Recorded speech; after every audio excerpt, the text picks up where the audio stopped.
joined the team with Archives of Ontario and Toronto History Museums at the City of Toronto, I knew that it was important that we reflect on Mary Ann Shadd from the perspective of other Black journalists, because that's what she was. She was a Black journalist who cared about sharing her perspective to her community and beyond. There's a history of other Black journalists who have also been outspoken, from Mary Ann's contemporaries, like Henry Bibb, who published The Voice of the Fugitive, to Carrie Best, who founded the first Black-owned and Black-published newspaper in Nova Scotia in 1946. Al Hamilton's newspaper, Contrast, it served as an important focal point right here in Toronto. And we have truth tellers in our own time. But to be really real, Black journalists simply don't feel like they have the freedom to speak out all the time. And there are a lot of reasons for that, including the cultures and the norms at our workplaces that are dominated by the concerns of white people and in leadership, as well as the threat of harassment online. And there's a lot to say on that, and how that compares to Mary Ann's time. So to have that conversation, I have two guests with me, starting with Allya at the end. Allya Davidson is the executive producer of CBC News' flagship investigative documentary program, The Fifth Estate. She's a multiple Emmy and Canadian Screen Award-winning journalist. She's produced documentaries for CTV's W5 and internationally for Channel 4 in the UK, ZDF in Germany, Four Corners in Australia, and in the US, PBS Frontline. Allya, thank you for joining us. Thank you for having me.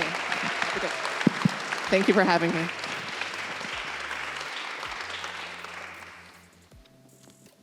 And we have Rita Shelton Deverell. Rita Shelton Deverell is the 2022 Governor General's Performing Arts Lifetime Achievement in Broadcasting. She co-founded Vision TV, the world's first multi-faith, multicultural network, and is one of the first Black women in Canada to be a TV host and a network executive. She was the first woman to lead a journalism program in a Canadian university and served as news and current affairs director for the Aboriginal People's Television Network, APTN, and mentored her Indigenous successor. Rita was inducted into the Canadian Broadcasters Hall of Fame and was appointed to the Order of Canada in 2005. She is also on the board of the Canadian Broadcasting Corporation. Thank you for coming.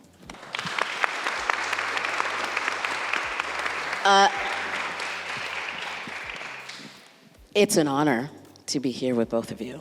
I admire both of your work and what both of you represent and what you do. So I'll start with you, Rita.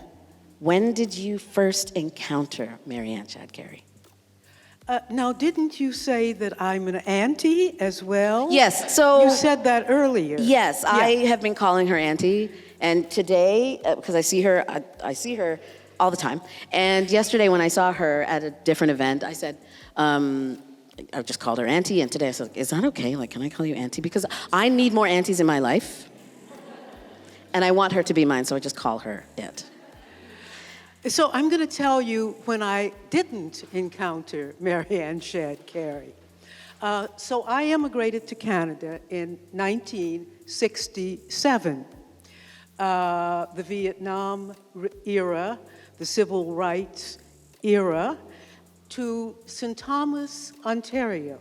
So I left the 8 million people of Manhattan and went to the 23,000 of St. Thomas, Ontario.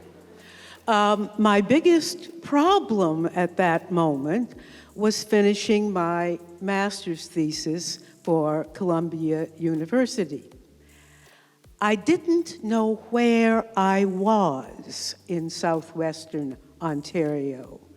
I vaguely found out that there were terminals of the Underground Railroad. And I bought into one of our great Canadian myths at that time, which is that all of the big problems are in the United States, and we are perfect. What helped me to buy into that was, so my destination was not being a journalist. My destination was being an actor, This was the profession that I was preparing for. And we did in London in those years, 1967 to 1970, a play called In White America, which is a very fine play. It's got the history of a lot of civil rights stuff in the States, very fine play. However, part of the dynamic of that was to reinforce for our audiences, including me, in London, that all of the problems are in the US and we don't have our own. In fact, I didn't encounter Mary Ann Shadd Cary, although I vaguely learned about the Underground Railroad. 40 years later, I am the first CanWest Global Chair at formerly the University of Western Ontario. And so it's a very nice gig, and I asked the faculty what course I was supposed to teach. You're only supposed to teach one course. And they said diversity journalism. And I said, okay, great. So Western, in case you don't know this, is the oldest journalism program in Canada. Most of the senior people in the industry went to Western. And so I meet my graduate class, and the first thing they tell me is there is no diversity in London, Ontario. Now, this is a multi-ethnic group. There are white people, black people, Asian people in this very bright group of graduate students. And I say, well, folksies, open your eyes.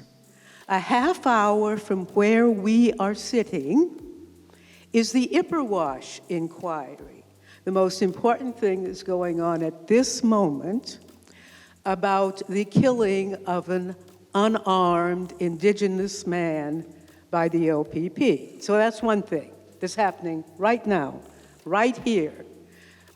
The second thing is, this is the terminals of the Underground Railroad. Lots of history around here about black people and white people, including Mary Ann Shadd Cary. And the third thing is, I have been at a conference in London where there were hundreds of Muslim women. The conference was the Canadian Association of Muslim Women. They came from all across the country. They were occupying the Holiday Inn in London. And we all know about some of the recent serious things that have happened in London around Islamophobia. So at that point, I was dealing with some Canadian journalists, or about to be journalists, who didn't think there was any diversity in London, Ontario.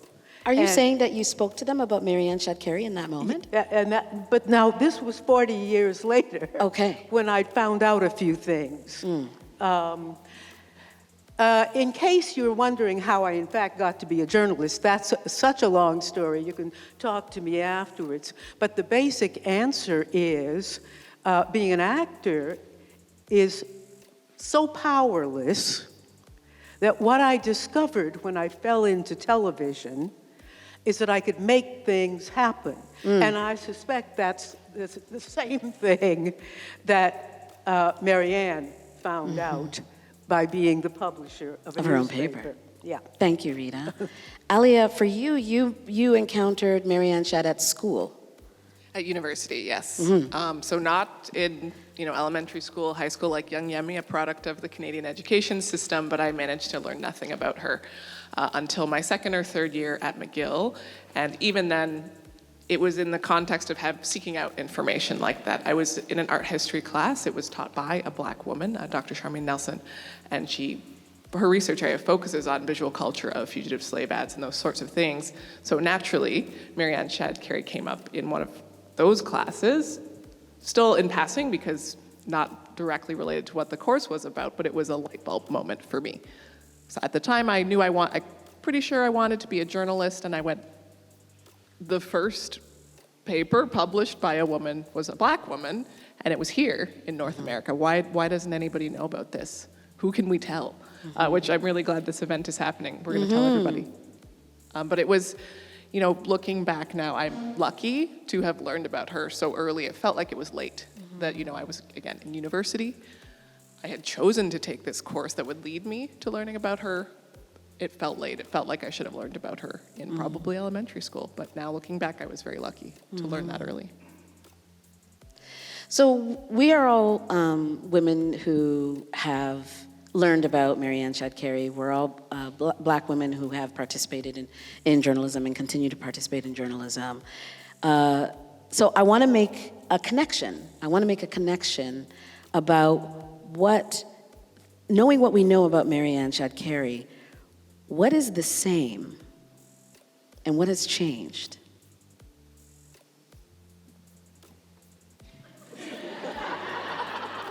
How long do you have?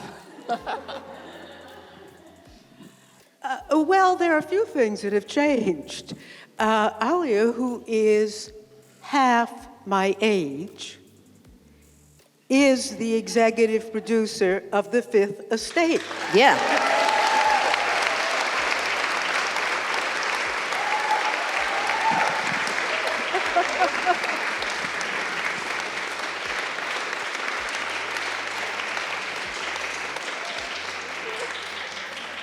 That's a change. And that was something that I literally was unable to accomplish. At roughly the same age, I filed a discrimination grievance against the CBC. What happened? We need to know. Oh, I won. I won. And my union... Oh, she won. Okay.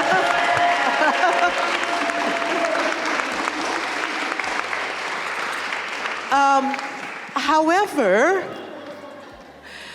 I won in terms of the union principles involved, but I wasn't the executive producer of The Fifth Estate. So this is a change.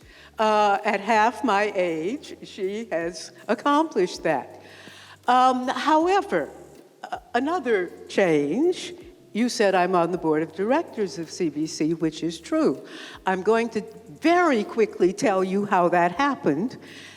And it's because Catherine Tate is sitting in the chair as president of CBC. Now, here's a lot of administrivia.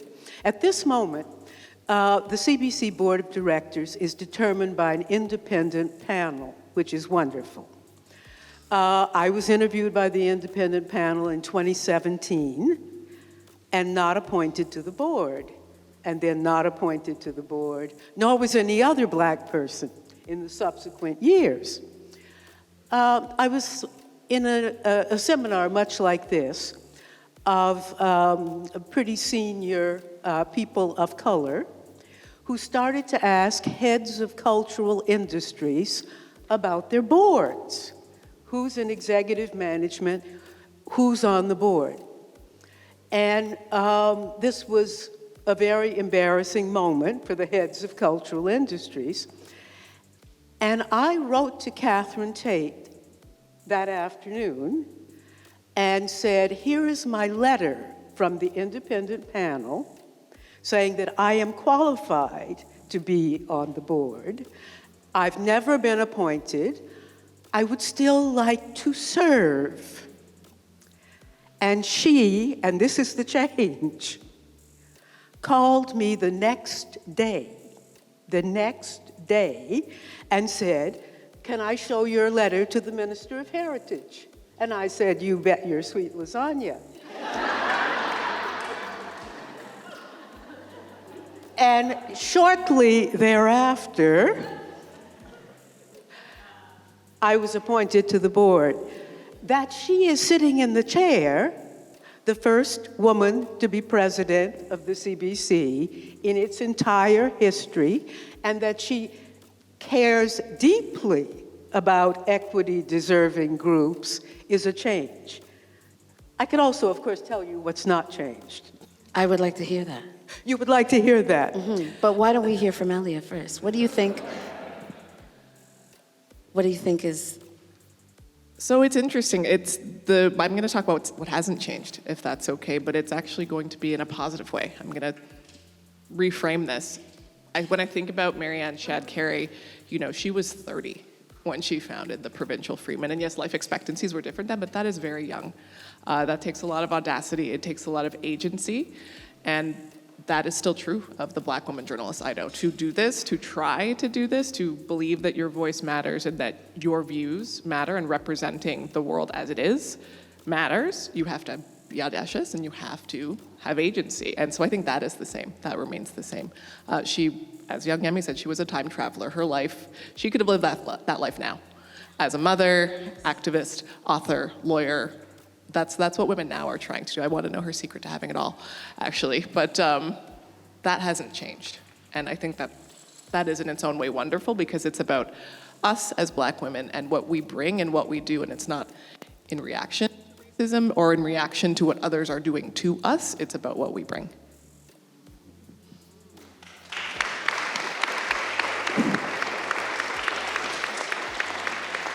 So that's what's the same. What do you think is different? Not enough. What's that? Not enough. Not enough. Well, I'll add one thing for myself, which is just that what is the same is that, and it's similar to what you said, is that you must persist even though. You just have to keep going even when people are not listening to you, even when you feel alone, and you may have to speak. I think what is the same is that you may have to struggle within yourself to decide if and when to speak.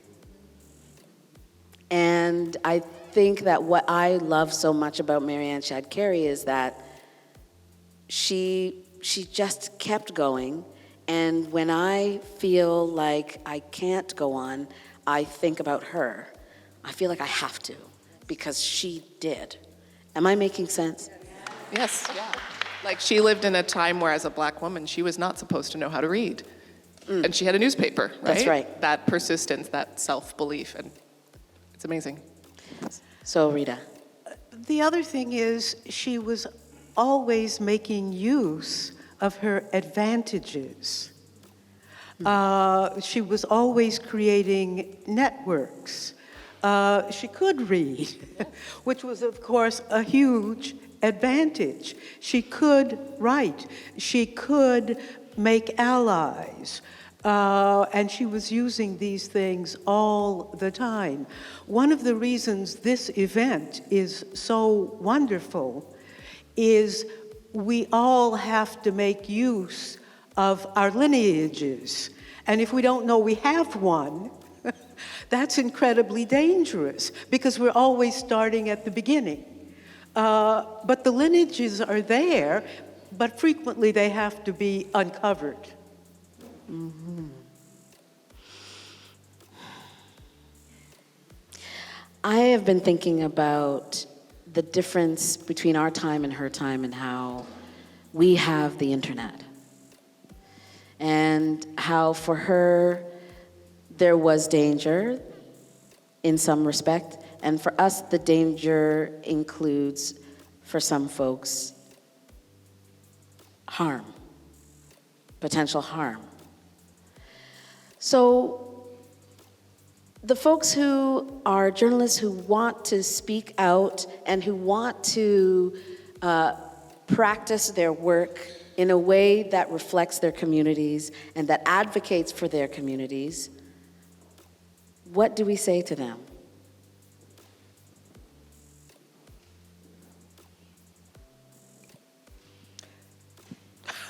Okay. We are living in a very dangerous era. There's no doubt about it. And that doesn't just apply to racial matters. It is an absolute fact at this moment regarding gender and sexual orientation and disability and racial matters. I am, in fact, deeply concerned about the amount of backlash that is going on right now after we have made really a significant amount of progress in equity, diversity, inclusion, and decolonization training, that there is pushback that is saying, oh, it should be illegal to make that mandatory. There is this pushback happening. Oh, yeah. And think of what that means. Also that it is racist for producers like you and producers like me from time to time to consider, how many women have you had on the show? How many people of color? How many whatever, whoever, that there's something racist about that. That to me is production 101, that you ask, are we hearing from all of the people about this? So we're living in a dangerous era, and I don't know of anything to do except to know that that's where we are and to amass the allies. Amass the allies.